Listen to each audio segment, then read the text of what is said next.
Kombëtarja shqiptare ka arritur që fal fitores 1-0 ndaj Serbisë në Leskovac të bëjë një hap të rëndësishëm drejt kualifikimit për herë të parë në play-off për pjesëmarrjen në një botror. Mbeten ende 2 ndeshje për të luajtur, por me situatën aktuale ekipi e sheh veten me skuadrave të cilat marrin pjesë në këtë fazë tjetër të turneut.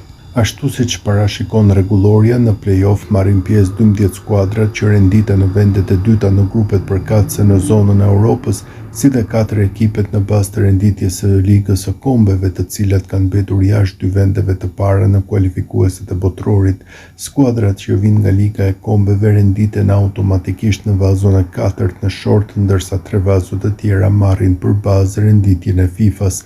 Sipas situatës aktuale të grupeve, pas ndeshjeve të raundit të 7 të kualifikuesve, Shqipëria e sheh veten në vazhon e 3 në shortin e play-offit, po ashtu si Kosova, e cila mban vendin e dytë në grupin përkatës.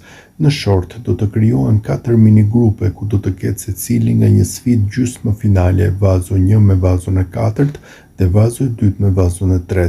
Skuadrat nga vazo e 1 dhe vazo 2 do të jenë pritse të gjysmëfinaleve, që janë ndeshje teke dhe me eliminim direkt.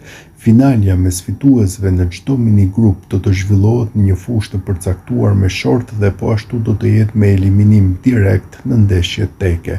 Kjo do të thotë se në situatën aktuale Shqipëria dhe Kosova nuk përballen me njëra tjetrën dhe do të jenë udhëtuese në gjysmëfinale ndaj një prej këtyre 4 skuadrave: Poloni, Çeki, Hungari dhe Skoci në play-offin, i cili luan ndeshjet e para më 26 mars 2026.